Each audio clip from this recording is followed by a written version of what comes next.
Welcome to Coach's Corner. Today we're joined by Assabet baseball coach John Silk. Coach Silk, thanks for joining us. Hey, thanks for coming. Appreciate it. So this is your 7th year coaching varsity baseball here at Assabet. How would you say the program has changed since the first day you started? We've made a lot of strides. I started here as the freshman coach 11 years ago, and then I was lucky enough, the guy that I replaced, Steve York's a great guy, and Marty and I just decided we want to do some things differently. So for us, it was just, we weren't a winning program, and over the last 7 years, we've turned into a winning program. I think that was the number one thing for us, to get these kids to believe in winning again, because we averaged about 4 wins a season before we took over. And we've been averaging about 10 wins over the last 4 years. So we just had to implement work ethic, accountability, coming to practice every day, not taking any days off. The excuse of we're a Volk school didn't fly with myself or Coach Henry. And we just wanted to get these kids believing in the winning atmosphere. And once we've created that, we felt like, you know, we had them where we wanted them. Now we just had to implement the X's and O's, if you will. And for yourself, as a player, what's your background playing? Yeah, for me, you know, I played 5 years old, started playing, Little League, All-Stars, all that stuff. I went to St. John's High School in Shrewsbury for 2 years. Played 2 years in there. And then wanted to play in college, went to Assumption, but I actually ended up playing football instead of baseball. So my playing days ended in high school, but I still play baseball competitively myself. I play with the Natick Knights, Doug Flutie and his brother Darren Flutie, and I played in the Boston League for 10 years until I got too old. So now I'm the old man, 30 and over league. So I still play. I love the game. As a player, what got you into wanting to coach? For me, honestly, the love of the game was the fondest memory I have is with my father. You know, it was just something I always did with my father, and it's a thing that I loved. And I just remember the love of the game and playing with him. And I just always wanted to coach. I think in college and my background, I always knew I wanted to teach and coach. I just had to be pushed to do that. And everything happened for a reason. You know, I ended up at Assabet at 24 years old, and I got my first coaching job at 25, and it was like love at first sight, you know. And it's what I was meant to do. It's what I love to do. It's where I want to spend my time. So the love of the game was first, and then when I started getting around the students and I was watching things that weren't doing correctly, and I looked back at some of my own coaching, I said, there's just a lot of things I want to do. And Assabet's been great for me and for the kids. So that's kind of how I got into it. And you said you got your first job at 25. That was here at Assabet? Yeah, I was when I was in graduate school, I was a long-term sub in the Quincy Public School Systems, and I just said, wow, I love teaching. This is great.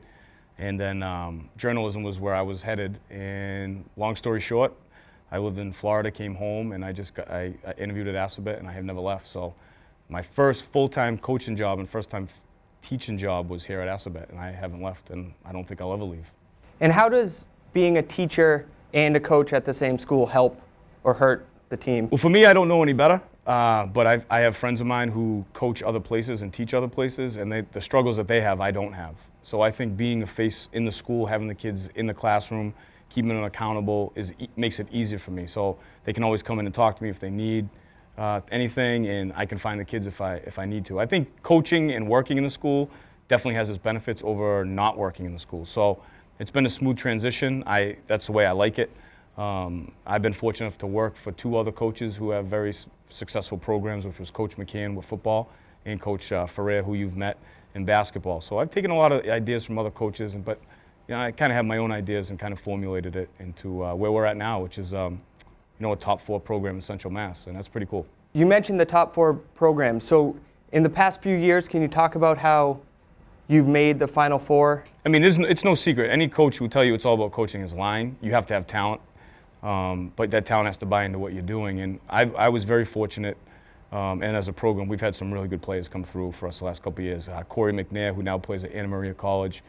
Zach Downing was a 2-year captain for us. And we've had these just great kids who work so hard, and they've just bought into what we were doing. And our practices have kind of brought us into the games, and before you know it, we're winning 15 games, and we're in the district finals, and that's the goal. We're not there yet, but semifinals, and we're doing great, and I love it. You know, I think it's just an attitude thing.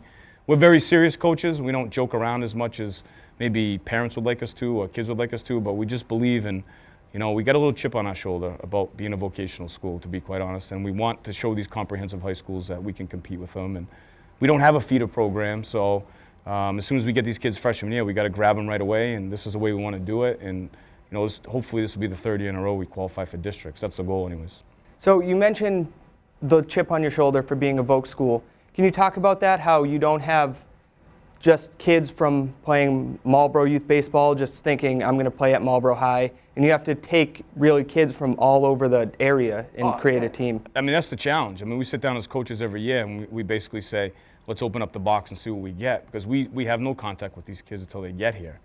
And once they get here, we just got to kind of coach them up as the best we can and mix and match. And kids for us won't play one position. You know, 1 minute they're playing second base, then they're our right fielder, and we got to mix and match as much as we can. So not having a feeder system is tough, but luckily we have some good contacts with the Hudson people over there, and they're going to start working with our kids for Legion ball, and we got our kids working in leagues and things like that. But you know, not having a cut policy at Assabet is a good thing for our younger program, but it's also difficult at times because, you know, we will carry upperclassmen that maybe we should take a younger classman and work harder with them on the varsity level, but we don't have that luxury. So it's a year-to-year thing for us, and we go from there. How many kids do you get to come out for baseball for the program, freshman, JV, and varsity each year? Yeah, the numbers we've been averaging the last 3 years are right around 48 to 53, and then by we generally have about 15 kids per program, freshman, JV, and varsity. And we mix and match some kids, but that's about right. You know, 15 kids on each program's roster, and then we go from there. And obviously, being a Voc school and not having premier talent, if you're a young kid and you can play, you're going to be on the varsity level, and you're going to, you know, take your bumps and bruises, and emotionally and physically, and go from there.